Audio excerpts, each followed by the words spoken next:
सर्वसामान्यांच्या हक्काचा आवाज जागर जनस्थान।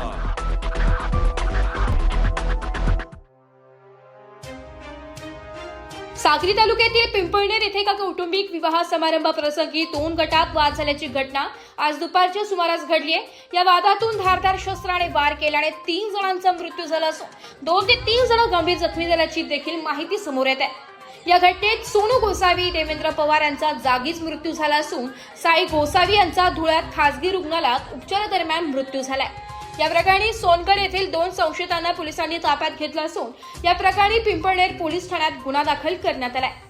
साक्री तालुक्यातील पिंपळनेर येथे गुजर समाजात एका विवाह सोहळ्यात भाऊबंधांमध्ये वाद होऊन साखरपुड्याच्या मंडपात तुफान हाणामारी झाल्याची घटना घडली। या घटनेत धारदार शस्त्रांचा वापर करण्यात आल्याने 3 जणांचा मृत्यू झाल्याची धक्कादायक घटना घडली असून 3 जण गंभीर जखमी झाले। या घटनेतील आरोपीला गुजरातला ब्रेझाकार मधून पळून जात असताना पिंपळनेर पोलिसांनी त्यांना ओटावरी या गुजरात बॉर्डर घाटात तेथील रहिवाशांना गाडीचा नंबर देऊन ट्रॅफिक जाम करण्यास सांगितले। या घटनेतील आरोपींना पकडण्यात पोलिसांना यश आले असून हे तिन्ही आरोपी गुजरात राज्यातील सोनगड येथील रहिवासी असून या प्रकरणी कांतीलाल गोसावी वर्ष 42 आणि जयवंत गोसावी वर्ष 36 आणि वाहन चालक अशा तिघांना ताब्यात घेण्यात आले। या घटनेत सुरेश गोसावी, साहिल गोसावी आणि देवेंद्र पवार या तिघांचा मृत्यू झाला असून या प्रकरणी पिंपळनेर पोलीस ठाण्यात गुन्हा दाखल करण्याचं काम सुरू आहे। मी अशोक गिरी, माजी नगरसेवक साक्री, भटके उमुक्त हक्क परिषद उत्तर महाराष्ट्र शिवसेना संपर्क प्रमुख।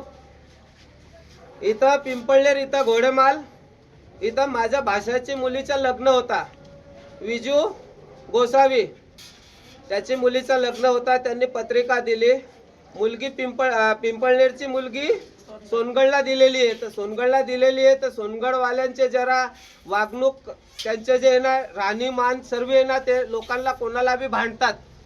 तर त्यांनी स्टेटस टाकला की पिंपळनेर लग्नामध्ये 18 तारीख, 19 तारीख आणि 20 तारीख ह्या तारखेला आम्ही तुम्हाला काय आहे आमचा दाखवू आणि तुमचं काय अस्तित्व आहे ते संपू। तर मी रात्री मुंबईला होतो। मुंबईहून येताना 11 वाजता पिंपळनेर इथं माझ्या भाषाकडे गेलो। म्हटलं भाऊ हे लोक असे स्टेटस टाकताय तर स्टेटस टाकताय म्हटलं तर तुझ्या घरात लग्न आहे म्हटलं तर लग्नात भांडण व्हायला नको म्हटलं तर तू तिथला नवरदेव आहे त्यांना सांगून काही समजून दे ग जेणेकरून भांडणं होणार नाही। पण तरी माझ्या मनात धाक होता। माझ्या मनात धाक असताना म्हणे मामा म्हणे तसं काय होणार नाही, तुम्ही या बिंदास म्हणे आज साखरपुडा आहे म्हणे, रात्री हळदी आणि उद्याचं लग्न आहे म्हणे, तुम्ही यात म्हटलं बघा। तरी मी जयू अण्णाला सोबत घेतला। जयू अण्णाला साक्रीहून निघताना साखरपुड्याला निघताना जयू अण्णाला सोबत घेतला आणि साक्री पिंपळनेर पोलीस स्टेशनला गेलो की जेणेकरून माझ्या मनात धाक होता की भांडणं होतील। कोणाच्या लग्नात जर भांडणं झाले तर त्याच्या ते भांडणामुळे कोणाच्या लग्नाचं नुकसान व्हायला नको म्हणून आपण पोलीस स्टेशनला जाऊन हे व्हिडिओ वगैरे तर त्यांनी जेवढे स्टेटस टाकलेले होते ते स्टेटस मी तिथं दाखवले। पण अण्णांनी साहेबांना फोन केला। अण्णांनी साहेबांना फोन केला असताना साहेब आज शिवजयंती छत्रपती शिवजयंती असल्यामुळं साहेब कार्यक्रमाला होते। तर अण्णा बोलले भाऊ म्हणे एक काम करू आपण संध्याकाळी म्हणे तिथं जाऊ म्हणे आणि साहेबांशी भेटून घेऊ। आता म्हणे ते नवरीवाल्याच्या बापाला भेटून येऊन जात। आम्ही तिथं भेटायला गेले तर ऑलरेडी ते तिथं आलेलेच होते चक्कू वगैरे घेऊन खिशातून सर्व। जसे आम्ही गेलो बसायला गेलो तिथं बोलायला गेलो तर बोलताना आम्ही बोललो म्हटलं भाऊ असे स्टेटस का बरं ठेवता, कोणाचं लग्न होऊ द्या असं तसं। त्यांनी मागं पुढं विचार केलाच नाही। माझा भाऊ आहे माझ्यापेक्षा लहान सुरेश गिरी, सुकडूगिरी गोसावी त्याला डायरेक्ट मारून टाकला। जेव्हा त्याच्यावर सुटलं तर तिथं देवेंद्र ज्ञानेश्वर पवार गेला त्याला बी घाव मारला। सुरेश गिरीचा पोरगा गेला त्याला बी घाव मारला। सुरेश गिरीचा भाषा गेला सागर गोसावी त्याला बी घाव मारला आणि माझा पोरगा गेला त्याला बी घाव मारला। त्या लोकांनी प्लॅन वाईज हे घटना घडवली आहे। आम्ही पत्रकार बंधूंना आणि प्रशासन आणि शासनाला विनंती करतो जर ह्या लोकांना कमीत कमी 5-6 लोक आहेत त्यांचे नाव सांगतो मी तुम्हाला।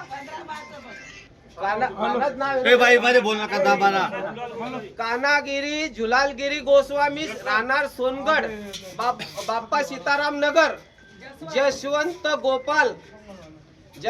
गोपाल गोस्वामी राहणार सोनगड, जतीलाल, त्याच्यानंतर अनिलगिरी हटुगिरी गोस्वामी सोनगड, त्याच्यानंतर सोनूगिरी गोस्वामी सोनगड, विजूगिरी हाटूगिरी सोनगड गोस्वामी आणि कमलेशगिरी शंभूगिरी गोस्वामी सोनगड. अजून काय बाकी त्यांचे नाव माहिती नाहीये, काय असले तर आम्ही नाव तुम्हाला कळवू.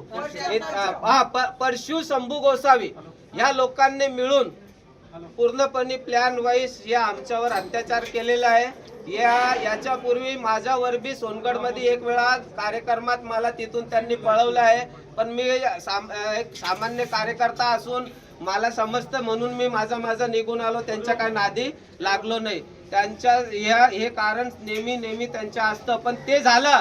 पण आज माझ्या पोरगासारखं माझ्या पोरग्याला मला खांद्याला खांदा लावून माझ्यासाठी रात पाटला गाडी सोबत चालणारा ज्ञानेश्वर देवेंद्र ज्ञानेश्वर पवार याचा काय संबंध नसताना त्या पोराचा बी डेट झाली आहे आणि माझा भाऊ सुरेशगिरी गोसावी याची डेट झाली आहे. तो त्यांच्या मनात काय होतं ते आपल्याला कन्फर्म नाही सर. त्यांनी काय केले, जसे गाडीमधून उतरले डायरेक्ट हमला चालू केला. हमला असं चालू केलं तर चाकूपासून छातीमध्ये टाकायचे, कुठं पण टाकायचे. 2 जण तिथं वारले आणि एक लहान भाऊ इथं वारलेला आहे, मामाचा मुलगा. मग याच्यानंतर आम्ही सगळे साई आहे. माझ्या मामा पण वारला आणि भाऊ पण वारला. आम्ही मुलग्याच्या मागे इथपर्यंत आलो, पण एवढा पुरं कन्फर्म नाही त्यांनी दुश्मनी काय केली. आम्ही तो लग्न हळदमध्ये गेलो होतो तिथे पिंपळनेरला. असं म्हण आता वाद बी एवढा तेवढा काही राहिलं तर माणूस काही जीवानं मारून नाही टाकत कोणाला. आला असता, बसला असता, बोलला असता काहीतरी कुठली गोष्ट, काय वादच नव्हता साखरेवाल्यांचा आमच्यानं. श्री आम्ही हळदला गेलो होतो तिथं,